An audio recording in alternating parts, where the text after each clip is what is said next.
Surtout quand vous leur avez confié et responsabilisé.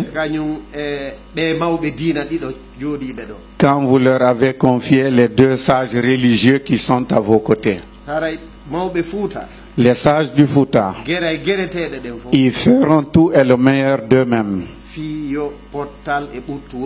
pour qu'il y ait la paix et l'entente dans notre pays. Ils vont encore insister, vous demander davantage. Dieu vous a confié aujourd'hui la Guinée. Il n'y a pas quelqu'un qui peut réconcilier le Fouta. Que quand vous vous levez et pour le Fouta, pour la Guinée, vous dites qu'on doit aller comme ça, on doit faire comme ça. Que vous dites entre tous les Guinéens, on doit faire comme ça, que personne n'accuse les autres. Et puisque tous les Guinéens sont convaincus que vous êtes là pour le changement, mais ils attendent de le voir, ils sont sûrs et que les Guinéens accepteront cela. Et c'est ça qui est utile pour tout le monde. Pour les leaders politiques, il les appelle à dialoguer et à parler avec le professeur Alpha Condé. Parce qu'au moment où vous cherchiez tous le pouvoir, vous avez tous dit que vous cherchez le pouvoir pour la Guinée. Et si vous cherchez tous le pouvoir pour travailler pour la Guinée, et que si quelqu'un est devenu président de la République, ou quelqu'un d'autre n'a pas eu la chance d'être président de la République, vous tendez la main et vous tendez la main, vous faites venir vos concurrents avec lesquels vous avez cherché le pouvoir. C'est ça et c'est là où tous les Guinéens vous attendent et espèrent de vous. Et puisque vous venez de dire et vous avez toujours dit que tout ce que les sages de la Guinée vous ont dit, vous allez le faire. Et les sages de la Guinée, et puisque c'est juste ce qu'ils vous disent, ils vous demandent de faire cela. Parce que quelqu'un, un humble, un peu faible, peut dire à quelqu'un de plus fort que lui.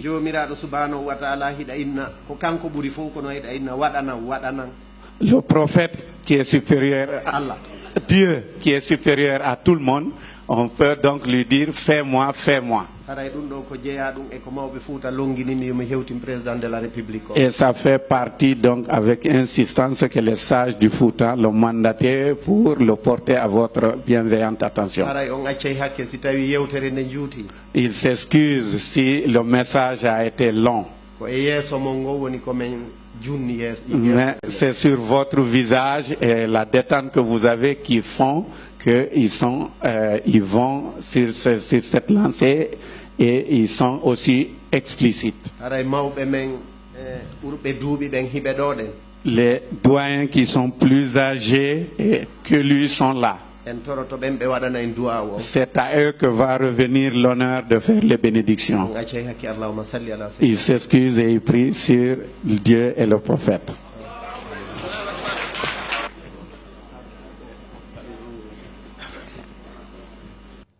Le Fouta Djallon, dans son entièreté, vient donc de soumettre à l'attention du chef de l'État sa part de contribution à la matérialisation du processus de réconciliation nationale en cours. La démarche, bien entamée, réjouit aujourd'hui le président de la République qui n'a cessé de prôner l'entente, la concorde et la complémentarité de tous les Guinéens dans le cadre d'une réconciliation paisible et bénéfique pour tous. Professeur Alpha Condé entend continuer toujours à œuvrer en faveur de la vérité, de la justice, de la paix et de l'unité entre les filles et fils de notre nation.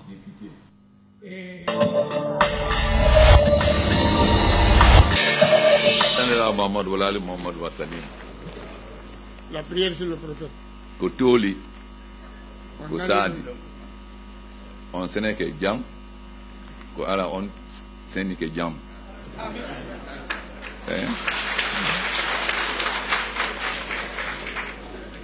La Guinée ko auto maldo pini nai.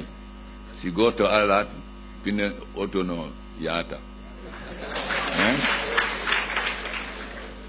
O mo babe do ubemo tawama lama Porto lama Sékou-Touré lama Lansana Conté lama Dadis lama Sékouba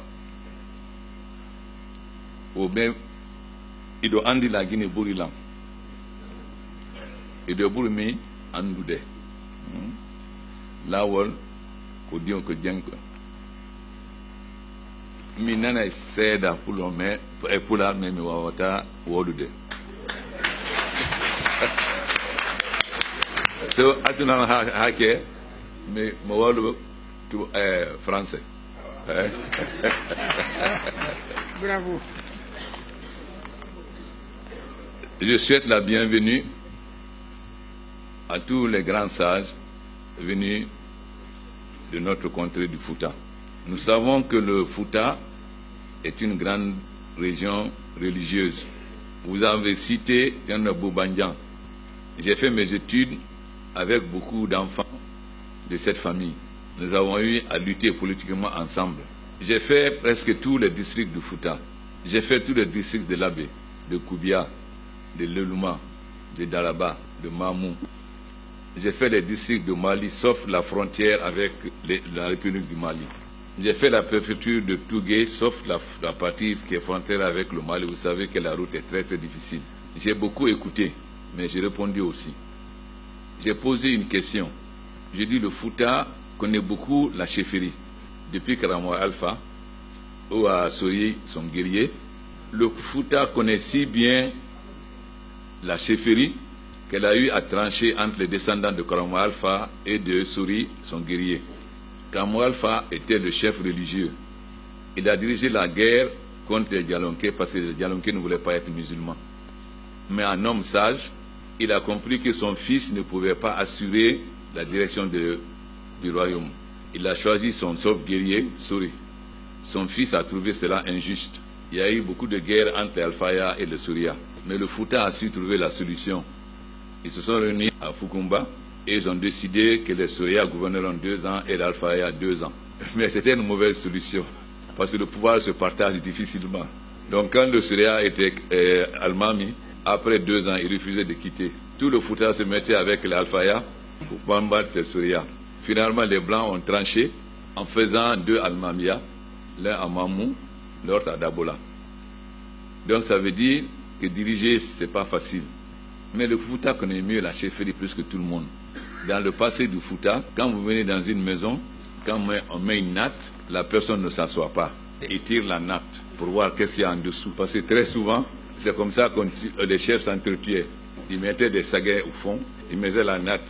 Donc, quand tu t'assois, tu tombes et tu meurs. Donc le Fouta connaît le point de la chefferie pour que n'importe qui en Guinée. Vous avez parlé de justice, de paix, d'équité. La première remarque que je fais, lorsque De Gaulle a fait le référendum, 3 dirigeants avaient voulu voter non.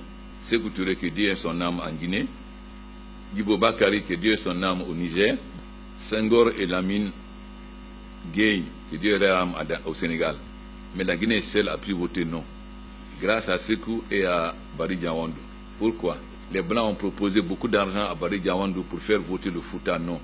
Diawandou a refusé et le PRA et le PDG ont mené campagne pour le non. La Guinée seule est devenue indépendante. Nous avons fait la fierté de l'Afrique. Mais en 1958, qui habitait la Guinée? C'était les Peuls, les Malinké, les Soussous, les Thomas, les Guerzé, les Kissiens, les Mikiforé, les Baga, etc. Quels sont les gens qui habitent la Guinée aujourd'hui? Ce sont des Martiens ou des Français ou ce sont ces mêmes populations qui habitent encore la Guinée? Si nos pères et nos grands-pères ont pu, comme un seul homme, dire non et donner l'indépendance, comment ça se fait que nous avons pu nous diviser? Les sages d'entre vous qui ont connu toute l'histoire de la Guinée depuis la période coloniale doivent beaucoup réfléchir à cette question. Pourquoi hier nous étions comme les doigts d'une seule main et pourquoi nous sommes divisés aujourd'hui? J'ai ma réponse, mais je préfère écouter les réponses. Moi, je me suis battu avec des amis comme Alpha So, Barry Lafou, etc. pour qu'on soit indépendant. Nous avons soutenu Sékou Touré jusqu'en 60. Quand on a arrêté les enseignants, nous avons dit que ce n'était pas un complot. et nous nous sommes opposés à Sékou Touré. Moi, je suis malinké, mais je me suis opposé à Sékou Touré. Et j'ai été condamné à mort par contumace. Pourtant, je suis malinké. Mais Sékou Touré m'a condamné à mort par contumace. J'avais soutenu Sékou Touré pour qu'on soit indépendant et qu'on se développe. Pas pour qu'il y ait le camp Boiro, pas qu'il y ait des arrestations. Mais je n'ai jamais voulu servir les Français contre Sékou Touré. Parce que je voulais que toute l'Afrique se libère de la domination des Français et des Anglais. Donc pour moi, il n'y avait pas de différence entre Sékou Touré, Houphouët, Senghor, etc. Je devais les combattre tous pour l'indépendance de l'Afrique. Chérif connaît bien notre histoire. Un ami intime d'Alpha Sow. Quand j'étais étudiant, la plupart des gens qui luttaient avec moi étaient des Peuls. À l'époque, les Malinqués me combattaient. Ils disaient que j'étais l'instrument des Peuls. Moi, j'étais l'instrument de personne. Je défendais mes convictions.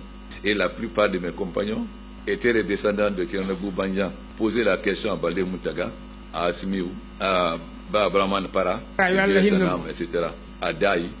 Tous ces gens étaient des descendants de Alaï Boubanya. C'était les gens de Daoussare. Mais c'est avec que je me suis battu contre tous ceux qui étaient malinqués. Mais je leur ai dit, si vous pensez que vous m'utilisez, vous vous trompez. Je vous dis tout ça parce qu'en Guinée, on aime le mensonge. On aime déformer la vérité. Le président Biro m'a dit un jour au Parlement, avant ça, quand il était président, quand je levais la main pour parler, il faisait comme s'il ne me voyait pas. Il ne me donnait pas la parole. Mais un jour, il m'a appelé dans son bureau. Il est à moi, vous pouvez lui demander. Il dit, Alpha, sois patient. En Guinée, on t'a mis un masque. Mais un jour, le masque va tomber et le peuple de Guinée verra ton vrai visage. Mais il faut être patient.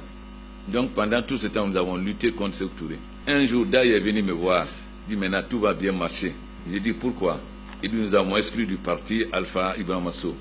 Je n'ai rien dit. Moi, j'étais à la FEANF. C'est Abraham Anba qui parlait à mon nom. Je suis venu le voir. J'ai dit, tu ne parles plus à mon nom. J'ai été voir Alpha Ibrahima Sow. J'ai dit, tu es impossible. Tu parles mal aux gens. Tu reçois mal les gens. Mais tu es le meilleur de nous tous. Si on t'exclut, alors moi, j'irai avec toi. Et j'ai cassé le parti. Et j'ai été avec Alpha Sow. Parce que je sais que c'était lui le plus intelligent. Courageux. Quand les Sédadji ont créé le front, je me suis opposé à eux. J'ai dit, je n'ai pas combattu Sékou Touré pour être derrière le Houphouët. Je n'ai pas combattu Sékou Touré pour me mettre derrière les Français. J'ai combattu Sékou Touré parce que j'estime qu'il n'est pas assez progressiste. Ce n'est pas pour que les Français nous dominent de nouveau. J'ai été voir le syndicaliste David Souma à Dakar. J'ai dit, est-ce que tu sais que ne vous aidera jamais à renverser Sékou Touré? J'ai dit, Houphouët vous utilise pour que Sékou Touré insulte tous les jours les Blancs. Pour que les Blancs, au lieu de venir investir en Guinée, aillent investir en Côte d'Ivoire. Il dit, je le sais. J'ai dit, alors pourquoi vous acceptez? Il dit, mais c'est le seul qui nous donne de l'argent. J'ai dit, donc vous ne luttez pas pour la Guinée, vous luttez pour l'argent. Quand les militaires ont pris le pouvoir, nous avons analysé leur discours. Il y a encore ici des témoins parmi mes amis. Vous pouvez poser la question à Badiko ou à l'aristocrate ouvrier Amadou.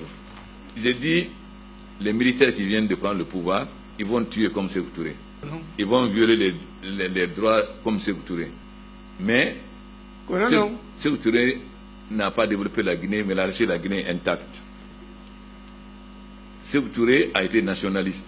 C'est les Guinéens qui dirigeaient dans les bureaux.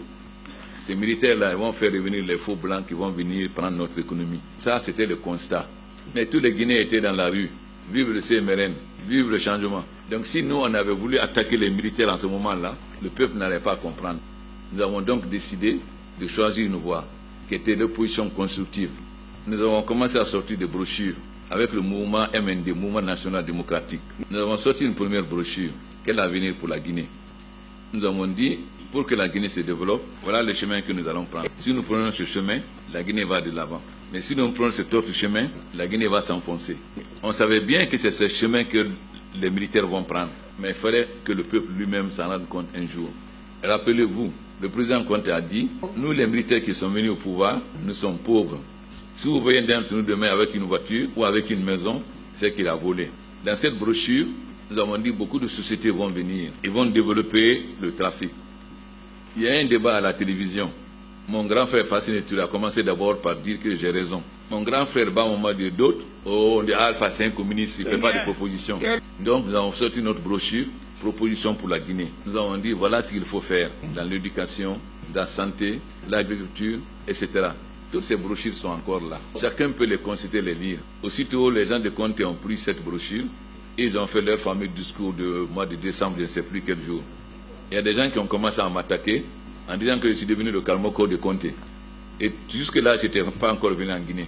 Je venais en Guinée en fin décembre 1984.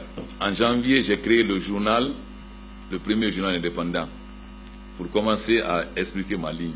Le gouvernement a arrêté mes militants et ceux qui vendaient le journal. J'ai été voir Monseigneur Sarah. Il m'a dit, il faut sortir le journal. Moi-même, je vais écrire dedans. Si on t'arrête, on va m'arrêter aussi. Donc j'ai été voir le ministre de la Communication, le colonel Mohamed Traoré, qui était mon promotionnaire au séminaire. Je lui ai dit que tu veuilles ou pas, je vais sortir le journal. Il y a eu des événements de juillet 85. On a massacré beaucoup de Malinqués, attaqué leurs boutiques. Nous avons sorti une brochure qui s'appelait que l'espoir ne meurt. Nous avons dit quand on est président, même si on a 10 ans, on est le père de toute la nation. Donc le président Conté, en disant au Fatara, a eu tort. Mais ce n'est pas encore trop tard. On peut encore recourir le tissu social de la Guinée. C'est pourquoi nous avons dit pour que l'espoir ne meure. C'est-à-dire malgré cela, il y avait encore l'espoir que la Guinée se réconcilie. Après cela, nous avons sorti notre brochure qui voulait dire 3 ans après. Parce que quand on leur dit aller à gauche, non pas aller à droite, si nous vont à droite, le peuple va dire c'est des militaires, ceux qui ne connaissent pas. Mais si on dit encore aller à droite, ne pas aller à gauche, si nous vont à gauche, le peuple va dire mais ils sont têtus. Si nous disons 3, 4, 5 fois aller à gauche, ils vont à droite, le peuple va comprendre qu'ils ne veulent pas réellement aller à droite. Donc on arrive à un moment donné où nous avons estimé que le peuple avait compris. Nous avons sorti notre brochure qui s'appelait « Où allons-nous » Nous avons dit « Nous, on va à gauche, le gouvernement va à droite. » Donc, il n'y a pas de dialogue possible entre nous. Il faut donc commencer à le combattre. Et nous avons créé notre mouvement qui s'appelait « Unité, Justice, Patrie ». Et nous avons publié une première brochure qui disait que le poisson pourrit par la tête. Et nous avons dit que c'est le Saint-Mérène qui est pourri. Donc il faut couper la tête du poisson. Et nous avons commencé la lutte clandestine avec l'RPG. Voilà la réalité.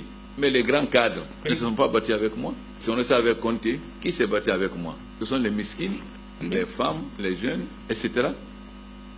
On dit que tous les malinqués sont derrière Alpha. Mais je suis le moins malinqué des leaders. Je parle mal malinqué. Je suis né à Bouquet. Je suis parti en France à 15 ans. Culturellement, je suis plus sous que malinqué. Mais pourquoi les malinqués ont été derrière moi? Faut maintenant qu'on se dise la vérité, qu'on cesse de tromper les gens. Après 85, les malinqués ne pouvaient pas parler malinqué à Conakry. Les sous disaient, ils étaient obligés d'apprendre sous. Ils étaient comme les juifs. Donc, la première fois que j'ai parlé, ils ont été d'abord surpris. Comment un civil peut s'opposer aux militaires? Et tout aussi que ces civils étaient malinqués. C'est par mon père, bien sûr. Bon. Et quand j'ai dit que je vais rentrer, l'ambassadeur est encore là, Martin.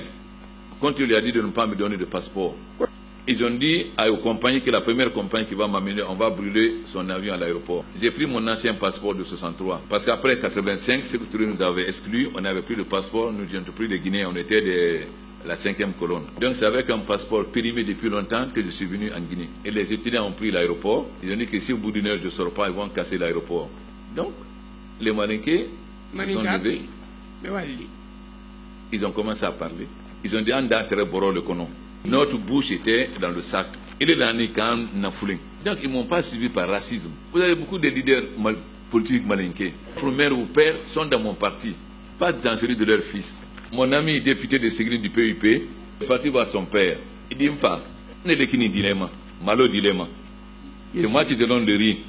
C'est moi qui te donne l'argent. C'est moi qui te donne les moyens de cultiver. Il dit, mon fils, tout ça c'est vrai. Mais les Hansa et Alpha Condé. Moi, jusqu'à ma mort, c'est Alpha Condé. Donc, il faut un peu connaître l'histoire. Quand on ne connaît pas l'histoire, on se laisse manipuler par les politiciens. Quand un politicien a un programme,